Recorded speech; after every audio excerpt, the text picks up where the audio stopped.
Programa Ponto de Contato. Oferecimento ContactNet. Criação e produção ABT.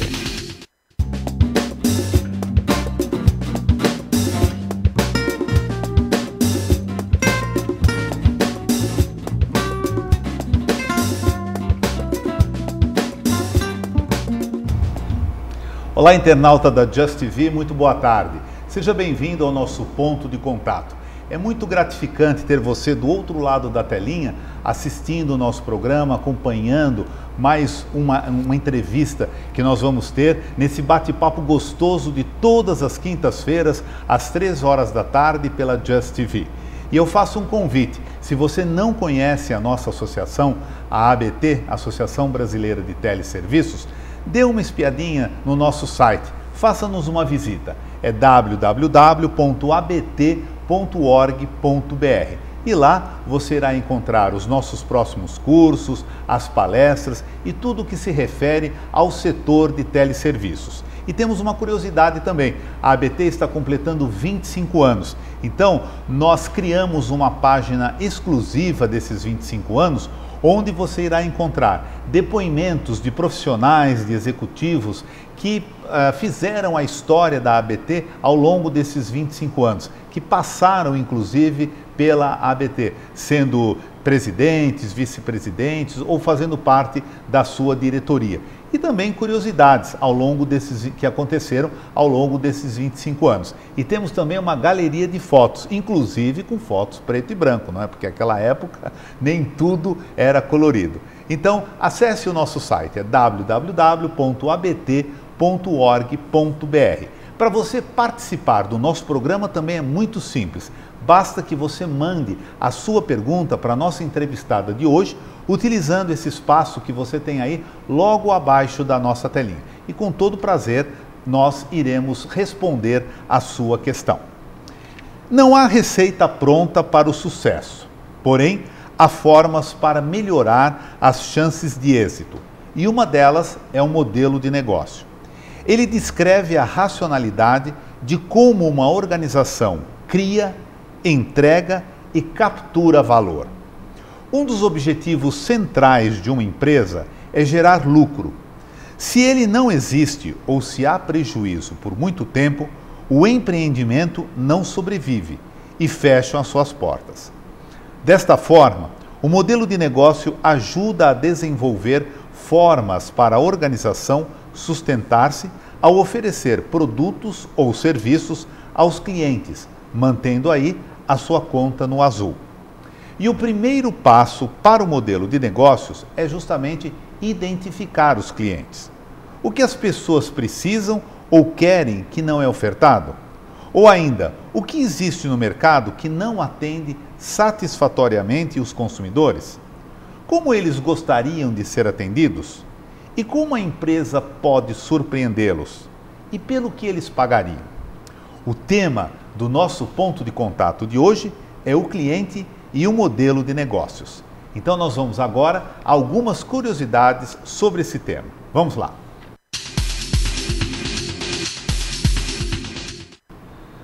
Bem, como nós estamos, nesse ponto de contato via internet pela Just TV, eu pensei aqui alguns modelos de negócio que existem na internet e depois até nós podemos conversar um pouco sobre isso com a nossa entrevistada.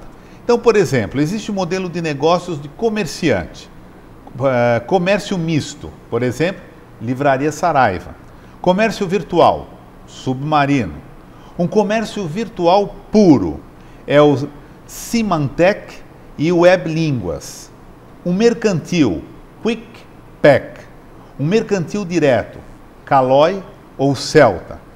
Temos também uns modelos de negócios de corretagem. Então, por exemplo, um shopping virtual. Então, nós temos o Sebrae Center, o Shop Fácil, o Superbird e o Mercado Livre. Leilões online, também é um modelo de negócio, tá? Que é o mercadolivre.com.br. Temos o portal vertical, que é o Quem Connect. Os metamediários, o Invest Shop e o Dots. De publicidade, os portais genéricos, como por exemplo o IG, né? E os portais especializados. Temos um aqui, o Mais de 50. E um gratuito, também temos esse modelo de negócio, que é o Yahoo e o Hotmail. Sobre modelo de negócios e o cliente. É o nosso tema do Ponto de Contato e nós vamos hoje conversar com a nossa convidada, a Paula Falcão. Então vamos à nossa entrevista.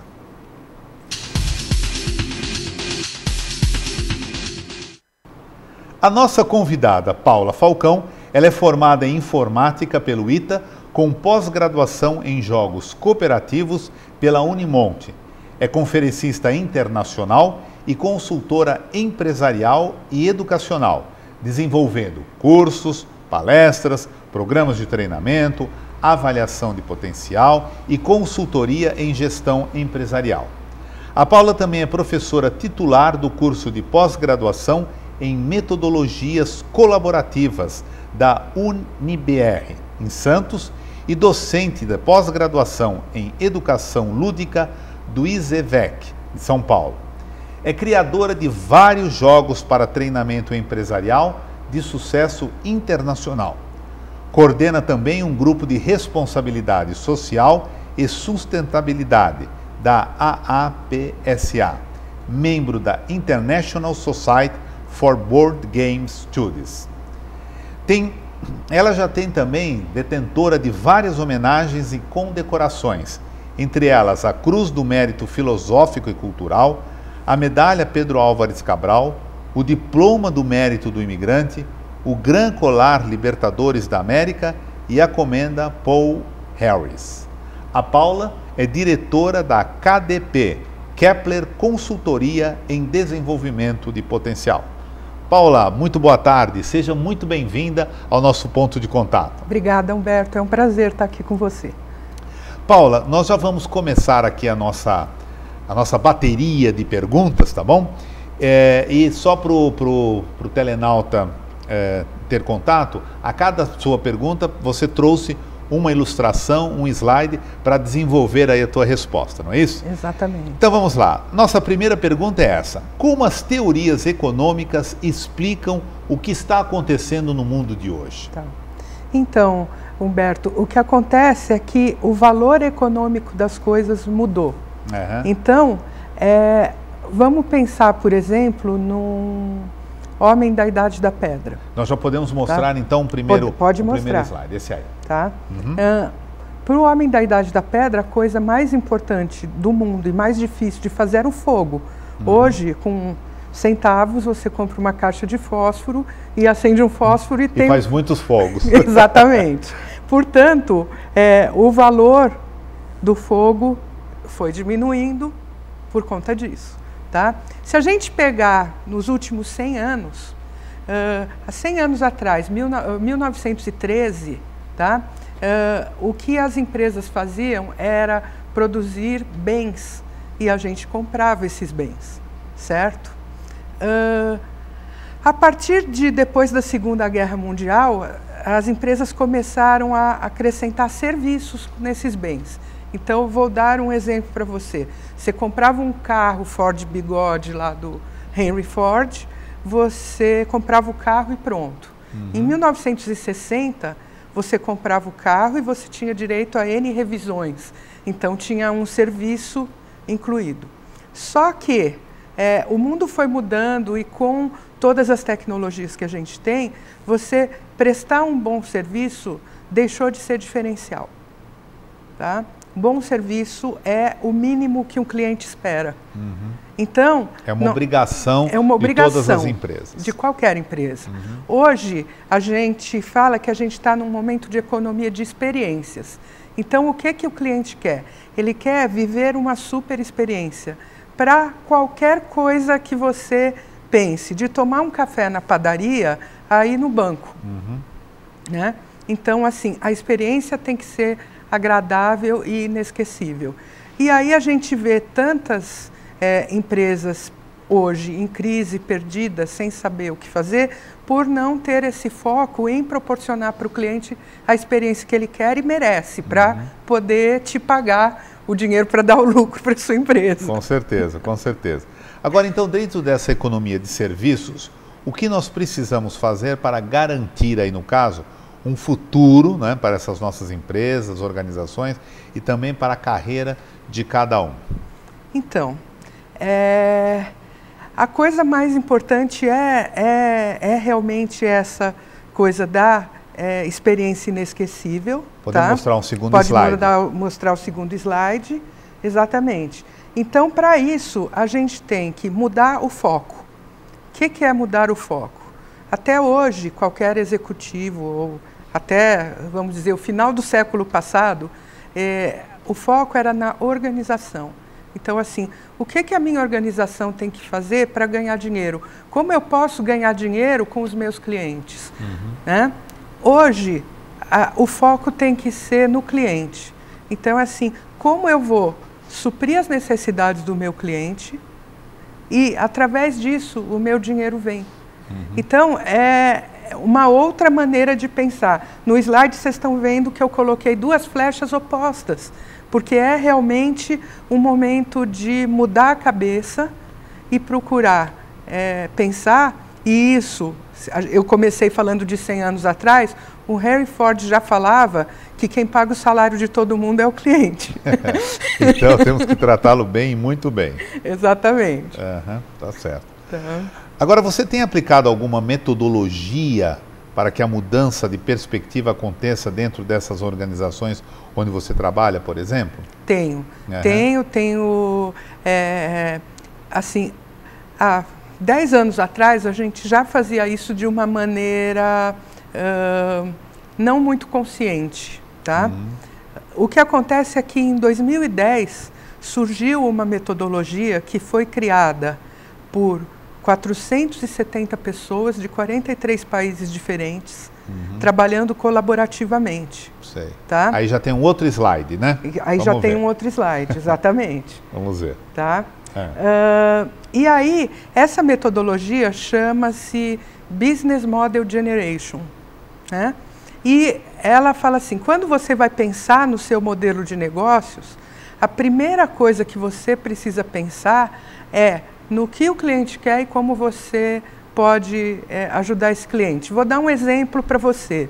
A Nespresso, todo mundo conhece as cafeteiras. Eles criaram o modelo de negócios a partir de perceber a necessidade ou a vontade que as pessoas tinham de ter café expresso em casa. E que, de repente, né, além o cafezinho que faz parte do cotidiano do brasileiro, né, também tem o seguinte, a questão de, às vezes você tinha vontade de tomar um cafezinho, mas tem que fazer o café, então dá aquela preguiça, aquela coisa. E às vezes nem todo mundo faz um bom café, um café gostoso, né? Então ali também eles conseguiram pegar, porque hoje qualquer um consegue fazer um café delicioso. Põe o sachê lá e garante o café delicioso. O café do jeito que você quer. Tá certo. E é uma empresa de alimentos mundial que poderia ter feito qualquer outra coisa, você concorda? Poderia ter feito sopas, não sei, mas foi a partir da necessidade do cliente. Para a gente, se puder pôr o slide novamente? Exatamente. O que acontece? Então, essa metodologia pede para a gente fazer um mapa de empatia do cliente, que é assim, olha só, o que o cliente pensa e sente? Se você perguntar para alguém o que você pensa sobre tal coisa, a resposta que você vai me dar, não obrigatoriamente, é o que você realmente está pensando. Então, a gente precisa saber o que o cliente pensa e sente e o que ele fala e faz, que nem sempre são a mesma coisa. As mesmas coisas. Ele tá? sempre bate. Exatamente. Você tem que ouvir o cliente e ver como o cliente está vendo o mundo. E aí tem duas maneiras de você atender o cliente. Uma é você eliminar uma dor do cliente. Então, por exemplo, eu estou precisando desesperadamente tomar um café agora. Então, eu eliminei uma dor, certo? Tem essa parte. E tem a parte do dar prazer. O que o cliente quer que dê prazer? Então, é assim, você vai na minha casa e eu falo assim, Humberto, eu tenho aqui um café da Colômbia aromatizado com cerejas vermelhas de não sei aonde, tá? Então eu estou te dando um prazer. Então, assim, você pode ter o seu modelo de negócios baseado em eliminar uma dor do cliente ou trazer um prazer a mais, né? E é importante a gente perceber isso e conseguir pensar nesse sentido, se colocando no lugar do cliente, né? Há 10 anos atrás, as empresas tinham uma competência chamada foco no cliente, né? Foco no cliente significa assim, eu estou agora focada em você, certo? Estou aqui conversando com você, olhando para você. Será que eu sei tudo a seu respeito? Claro que não, porque eu estou aqui focada em você e te olhando, mas você pode estar sentado aí com o sapato te apertando e eu não vou ter a menor ideia se o sapato está te apertando ou não. Então, pede para você sentar no lugar do cliente, não só focar no cliente, é muito mais do que isso. Tá certo. Agora, mesmo conhecendo o cliente, como as organizações podem mudar efetivamente a sua cultura organizacional? Pois é. Que não é fácil, né? Não é fácil. E aí tem uma questão que é complicada, que é assim, eu sempre digo que se o sermão do padre adiantasse, o mundo não estava do jeito que está. Não adianta falar. A gente só consegue mudar a partir de vivência, certo? A partir de viver alguma experiência, tá? Tem um slide da pirâmide que eu coloquei aí, que Mester fez uma pesquisa enorme com modelos de aula. Tá? E descobriu o seguinte, uma aula tradicional, aquela que o professor fica falando e todo mundo ouvindo, 5% de retenção de aprendizado só você tem. Então, acho que assim, todo mundo já teve essa experiência de estar numa aula e essa aula tá chata e você começar a pensar nas coisas que você tem para fazer fora. O que eu vou fazer depois que eu sair dali? Exatamente. Meia hora depois você fala assim, o que ele estava falando mesmo? Né? Com certeza. Isso acontece com todo mundo, tá? Então, a maneira que a gente tem para fazer isso é viver na prática. Vou dar um exemplo para você. Todo mundo aqui já pegou um transporte público. Né? As próprias pessoas que trabalham no metrô, em ônibus, trem, avião, qualquer meio de transporte, elas também usam esses transportes, tá? Então, assim, ter uma experiência como usuário para depois perceber o que realmente é necessário. Com certeza. Tá? É dessa forma que funciona. É dessa forma que funciona. Tá certo. Agora, existe alguma maneira das pessoas aprenderem na prática sem terem medo de errar? Existe. Porque o medo de errar é que, às vezes, nos tolhe, não é? Não deixa a gente ir para frente, não deixa a gente quebrar paradigmas até, né? Não só a gente quanto pessoa, mas as próprias empresas, não é isso? Com certeza. Eu acho que esse é o maior problema que a gente tem.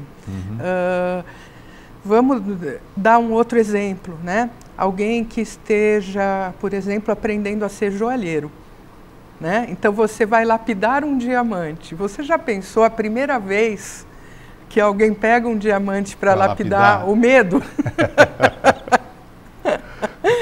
Com certeza. Né? Porque um errinho é uma coisa caríssima. E os executivos das empresas estão o tempo todo tomando decisões que podem acarretar com lucros enormes ou prejuízos enormes. Principalmente quando se tem acionistas, né? Exatamente.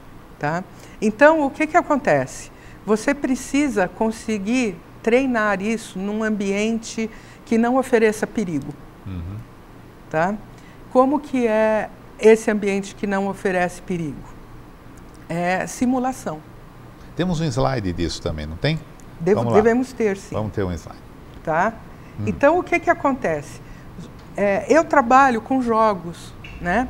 Então, os jogos, eles são simulações. Certo. Tá? A tua parte de consultoria, então, é baseada em jogos. Baseada em jogos, mesmo o Business Model Generation, que é essa metodologia que eu estou usando, a gente está criando vários jogos em cima. Certo. Porque fica muito mais fácil. Porque assim, jogar é uma coisa que você se envolve e a partir do momento que você está envolvido, você você esquece que é brincadeirinha. Acho que tem duas coisas também, né, Paula? Não sei se, desculpe, Claro. cortando aí. Tem a questão de que com o jogo a pessoa tem que participar, ela não pode ficar de fora, ela apreende mais, né? E quando se fala em jogo, ninguém quer perder, né? Exatamente. E aí, o que acontece? Né? É assim, você tem que participar porque tem uma coisa dentro de você que não deixa que você não participe. Fique de fora. Fique de fora, tá? Uma das premissas, né, é que um jogo só é um jogo se a participação for voluntária. Mas as pessoas são voluntárias. Nos meus 16 anos de consultoria, eu já tive casos em que a pessoa chega e fala assim, eu não gosto de jogar, eu não vou participar desse jogo. E, gente, aqui eu não estou falando de jogos de azar, é claro. Eu estou falando de jogos de treinamento. Jogos tá? corporativos. Jogos corporativos. A pessoa fala, eu não quero jogar. Ela começa a ver todo mundo jogar, ela se envolve. Não tem como ficar de fora. Está dentro da gente. Porque, assim, as pessoas jogam por alguns motivos que são muito básicos para todo mundo, tá? Então, um motivo é o de se divertir, claro, todo mundo gosta de se divertir, mas as pessoas jogam para superar seus desafios. Também todo mundo adora. Qualquer pessoa que consegue superar um desafio, isso é fantástico. As pessoas jogam para resolver problemas, como é o caso dos jogos empresariais, onde você vai aprender a tomar a decisão certa jogando em um determinado cenário de modelo de negócios. Tá? E as pessoas jogam também pelo prazer de estar com o outro. E o trabalho em equipe é essencial em qualquer empresa hoje. Ah, com certeza. Né? Então, é uma metodologia assim, muito, muito legal. A gente, na KDP, nós damos treinamentos com jogos, treinamos pessoas para aplicar em jogos, mas também nós temos uma área que é a nossa área de maior faturamento, que é criar jogos para os clientes. Então, você tem um caso, voltar no exemplo do lapidador de diamante. Né? Eu nunca fiz isso, pessoal, mas eu poderia criar um jogo onde a pessoa aprendesse a lapidar o diamante antes de pegar o diamante de verdade. Tá certo. Paula, nós temos aqui a participação dos nossos telenautas, né?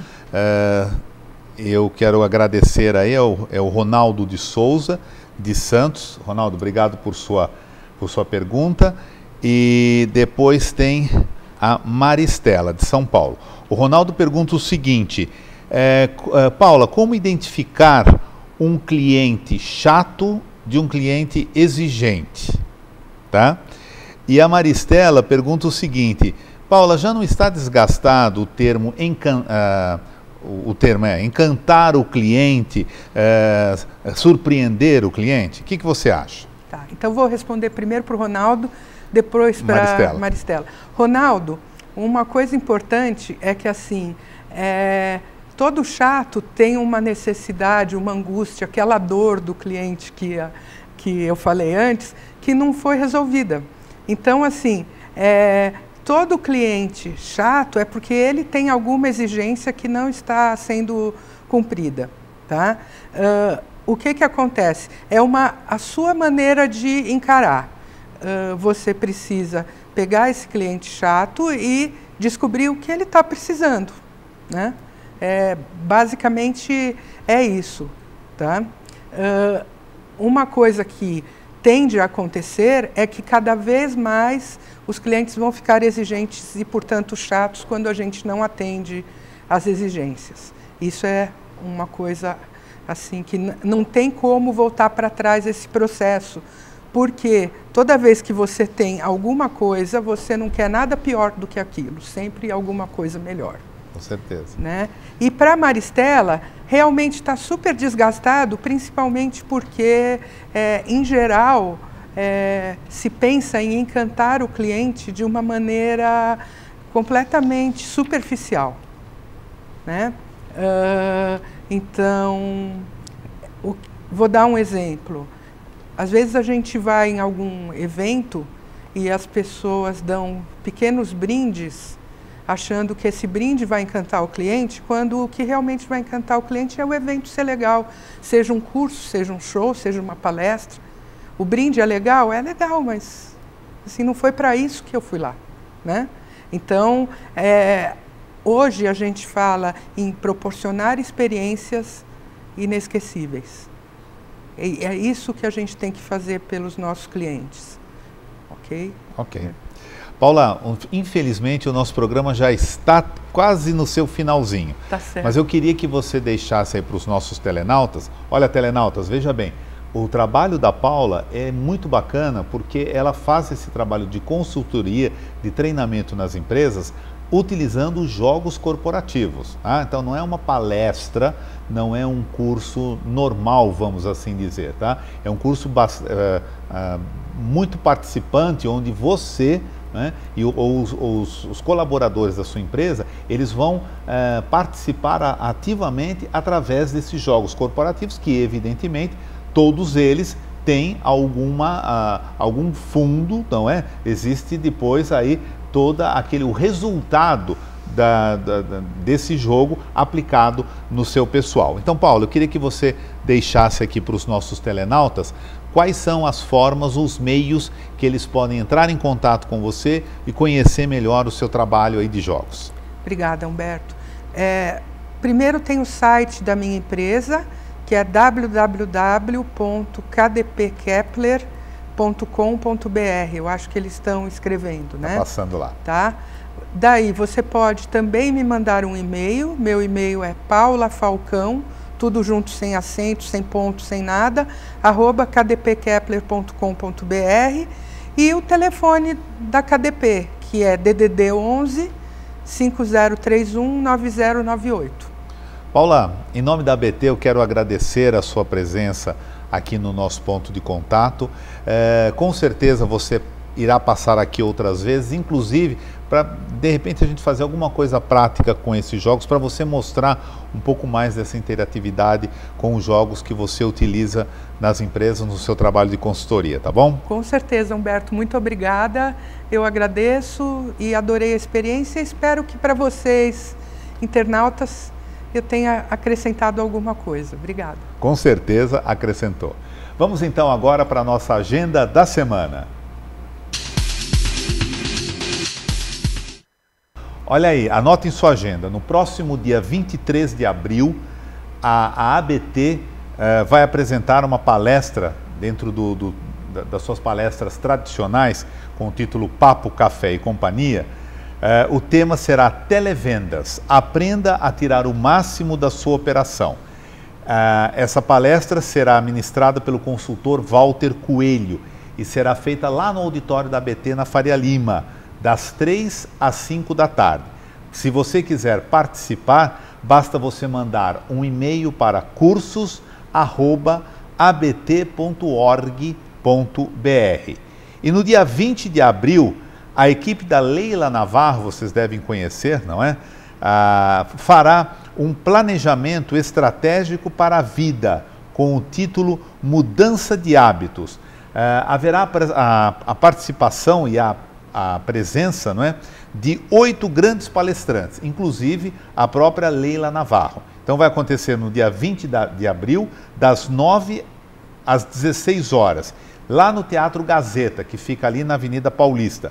Se você quiser mais informações, você pode telefonar, o código é 11 30 21 2666, ou então 24 76 08 47. O nosso ponto de contato desta quinta-feira vai ficando por aqui. Na próxima semana, às 3 horas da tarde, nós temos um novo encontro. Eu espero por você. Tenha um ótimo fim de tarde e um bom final de semana também, e até quinta-feira.